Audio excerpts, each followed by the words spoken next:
ये innovative brand का एक कंट्रोलर आया था, ठीक है।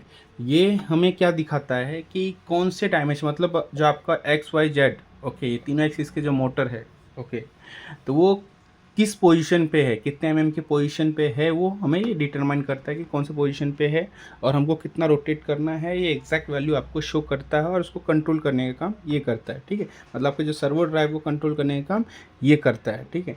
तो ये हमारे पास आया था रिपेयरिंग के लिए। ये अपने पास देख सकते हो एक्स वाई जेड इनपुट है, ठीक है। ये पावर कॉर्ड है, ओके, ये ऑन ऑफ स्विच है। तो ये अपने पास 100% रिपेयर हो गया है। आप किसी भी प्रकार का कंट्रोलर आप रिपेयरिंग के लिए भेज सकते हो। हम हर एक तरीके के, मतलब किसी भी प्रकार के कंट्रोल को हम रिपेयर करते हैं, कोई भी मेक होने तो कुछ फ़र्क नहीं पड़ता, ठीक है। जैसे आप देख सकते हैं ये इनोवेटिव ब्रांड का है IAP। तो अब इसमें फॉल्ट किया था कि इसका इनपुट जो कैपेसिटर था, ठीक है, ये एक कैपेसिटर है, ओके, आप देखोगे गौर से तो ये हल्का सा फुगा हुआ है, ठीक है। ये कैपेसिटर फॉल्टी था। अब इसके कारण क्या हुआ था कि आपका ब्रिज शॉर्ट शो कर रहा था, ठीक है। ब्रिज शॉर्ट शो करने के कारण क्या हो रहा था, आपका जो इनपुट फ्यूज़ है, ओके, वो ब्लो हो गया था। और एक तरीके से एक और चीज़ समझ लो कि आप 2-4 बार ऑन ऑफ करोगे, ठीक है, फ्यूज़ ब्लो होने के बाद, सपोज मैंने फ्यूज़ ब्लो हो गया, ठीक है, तो अब यहाँ पे देखो, यहाँ पे फ्यूज़ दिया हुआ है, ओके। ये फ्यूज़ ब्लो होने के बाद भी क्लाइंट ने क्या किया, यहाँ पे फ्यूज़ डाला, ओके।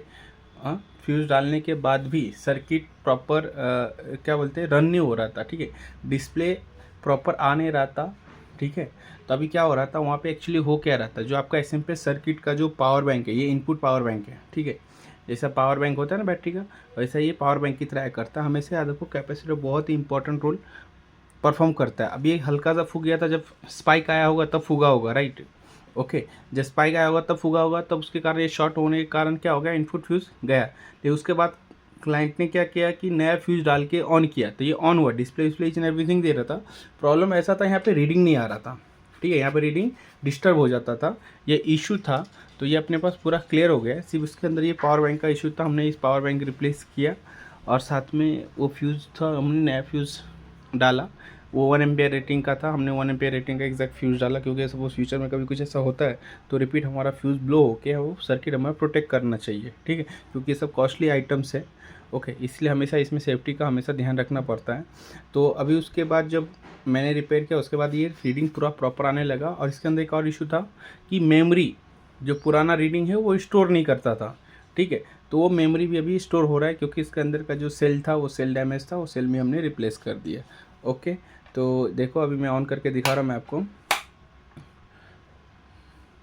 ओके। बटन चालू करना पड़ेगा, देखो बटन चालू किया, ओके। यहाँ पे बूट हो गया, यहाँ पे हमें रीडिंग शो कर दिया, ठीक है।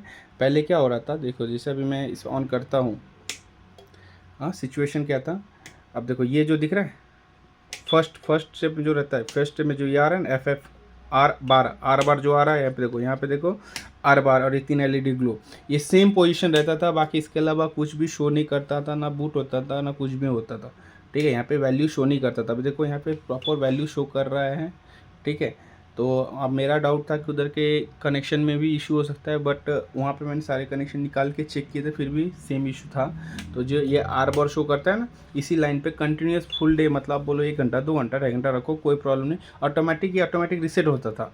ऑटोमेटिक रिसेट क्यों होता था, जब ये पावर बैंक फुल्ली चार्ज हो जाता होगा, ठीक है, तो उस कंडीशन में हो सकता है कि वो ऑन, उसका SMP सर्किट क्या बोलते हैं ना, पूरा जो फ्रीक्वेंसी है उसका, उस फ्रीक्वेंसी और जिसका जो आउटपुट करंट होना चाहिए उस करंट के साथ वो लॉगिन हो रहा होगा, ठीक है। तो ये अपने पास 100% रिपेयर हो गया। सिर्फ उसमें इतना फॉल्ट था, बस ये कैपेसिटर फूगा हुआ था, ओके। बाकी इसके अलावा कुछ और फॉल्ट नहीं था, ठीक। चैनल पर नए होंगे तो सब्सक्राइब करना, इन्फॉर्मेशन अच्छा लगे तो लाइक करना। मिलते हैं नेक्स्ट वीडियो में, थैंक यू।